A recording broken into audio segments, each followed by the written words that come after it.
Though the Kansas City Chiefs lost, they looked good in their return to Arrowhead. Earlier this morning, we had a What We Learned video from the offensive side of the ball with the Kansas City Chiefs versus the Chicago Bears, and we are back tonight for the defensive side of the ball for these Kansas City Chiefs. There are not as many notes, I don't think, from the defense for this game, but there are a couple of very promising signs for this defense from this game, especially if you are looking to equate the 2025 NFL draft to the 2022 NFL draft, a draft that was so incredibly impactful for the Kansas City Chiefs and the dynasty that they have become. The number one talking point for this overall is that the Kansas City Chiefs starters gave up just 3 points.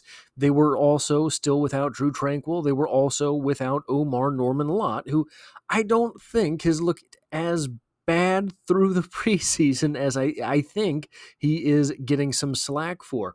I think that he probably did gain quite a bit of weight and is adjusting to that weight. So I really do believe that Omar Norman-Lott will make an impact for this team.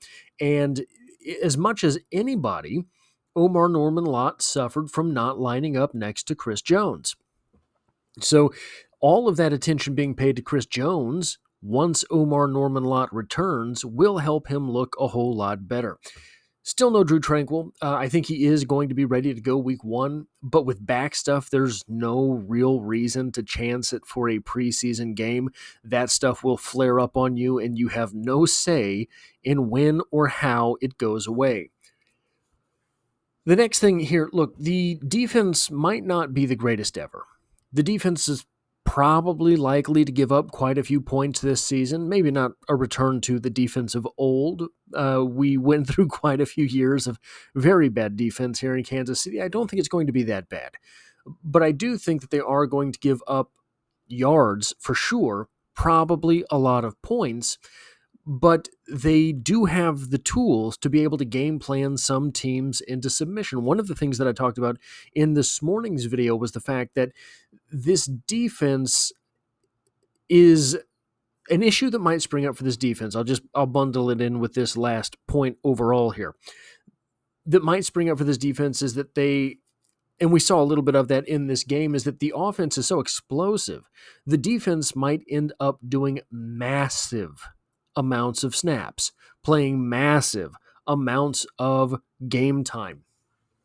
And one thing that we have in our back pocket against that is that they don't break. This defense doesn't break. It bleeds. And you get through enough plays on a drive, and you almost see Steve Spagnuolo snap on the sideline and say, screw it, send everyone against the passer. And that will, with this defense, I think, work out to his advantage more often than not. They have constructed themselves in a way that if they do get quick pressure, the quarterback is going to have nowhere to go because Jalen Watson is very big and he's very good in that first few yards. Christian Fulton has made his career in that first few yards after the snap. Trent McDuffie is Trent McDuffie. So if you get an immediate pressure on the quarterback, those safety valves will not be there from the top 3 options. So that will play into this defense's hands, and it might be one of those things where if the offense is able to score points the way that it kind of looks like the offense will be able to do, the way that we sort of intuit that the offense will be able to do, if the offense can score all those points, put up 17 points in the first quarter, put up 30 points by halftime. If the offense can do that, the opposing offense is going to be in the situation where they have to throw the ball. If they're in the situation where they have to throw the ball, guys, Steve Spagnuolo is just going to send the house. He's not going to care. If the Chiefs are up 11 points, more or less, that's 3 possessions, right? More or less, that's 3 times, or no, not, if that's 2 possessions for sure. Say 16 points. The Chiefs are up 16 points, more or less, that's 3 possessions. it's unlikely you get 2 touchdowns, 2 2-point conversions. So with that type of lead, Steve Spagnuolo is going to say, I have 3 possessions. I have 1 possession to play with. And that's assuming my offense doesn't score again. So this possession, in order to frustrate you, in order to put you in terrible position, I'm just going to throw the house at you. It maybe you score, then I still have 2 possessions and Patrick Mahomes to give the ball to between those possessions. Once I have that, once Steve Spagnuolo has that type of lead at his back, maybe he's going to throw this pressure at you, and guess what? Maybe there's a strip sack. Maybe you throw an interception. Now, all of a sudden, that lead just compounds for the offense. That's sort of the game plan for how this defense is constructed. Along the defensive line, ASHTON GILLOTTE continues to impress. ASHTON GILLOTTE continues to show that he is going to be a prime-time player for this defense. There was a point in the third quarter, which again, that's against backups, fine and dandy. But there was a 3-play sequence that starts at 14:50 remaining in the third quarter, where ASHTON GILLOTTE blows up the running back for a 2-yard loss. Boom, beautiful play. Just zips past the offensive lineman.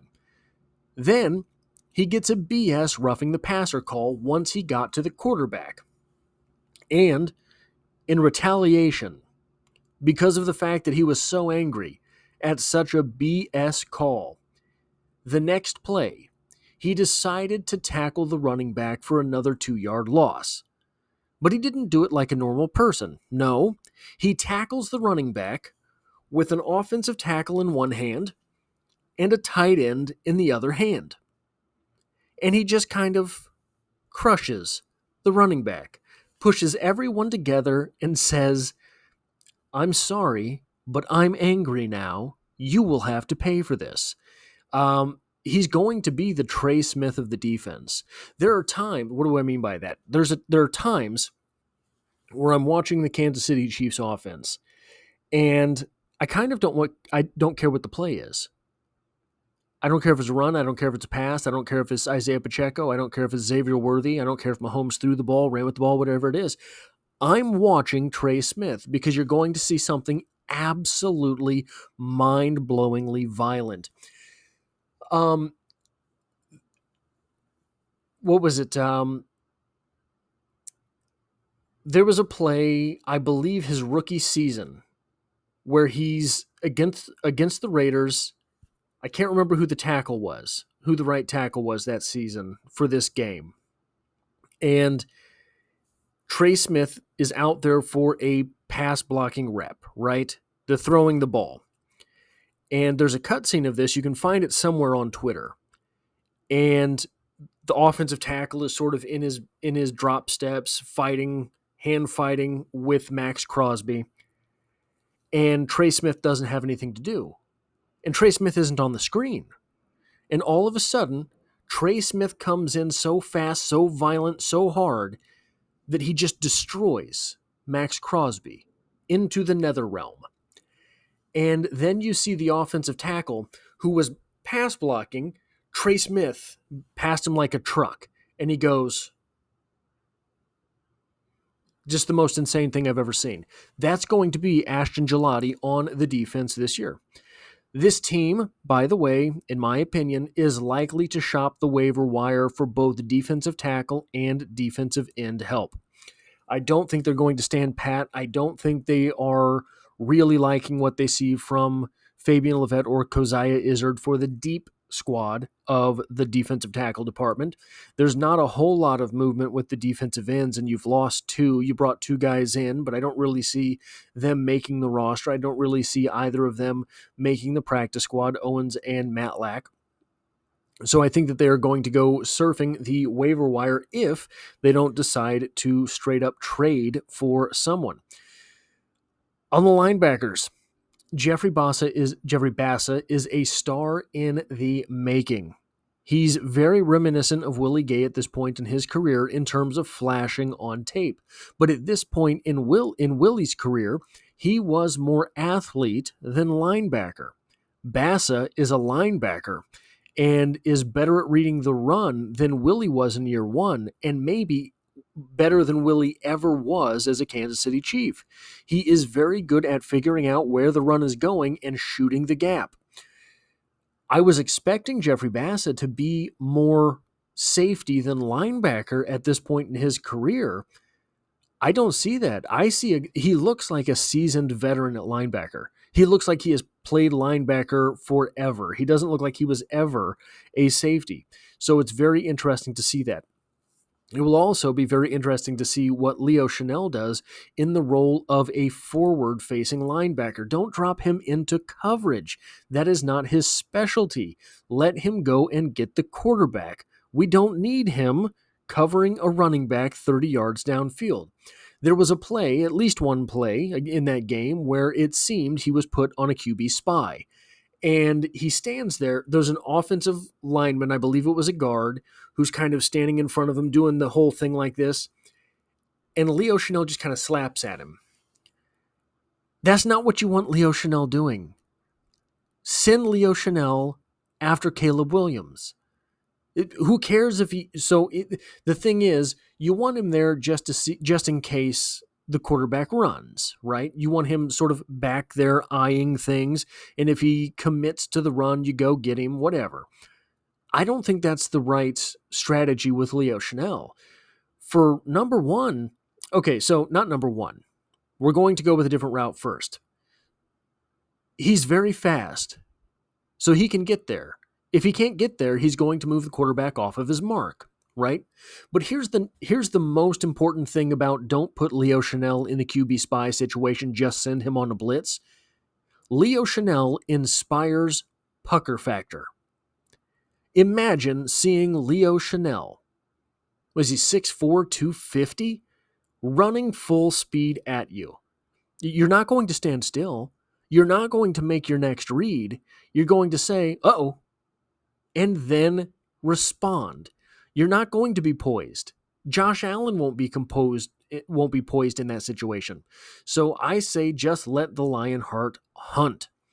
And the number 3 thing here for the linebackers, I think it is possible that Cooper McDonald is on somebody's 53 this season. I don't think it's going to be in Kansas City, but that guy has shown too much through this point in the preseason to end up being on a practice squad, really. If the Chiefs are able to sneak him through to the practice squad, I think that will behoove them. I think that will be a good thing for the Chiefs. But I think that there are so many teams that are needy all across the defense that someone who has flashed as much as has Cooper McDonald so far this preseason, he's going to get picked up.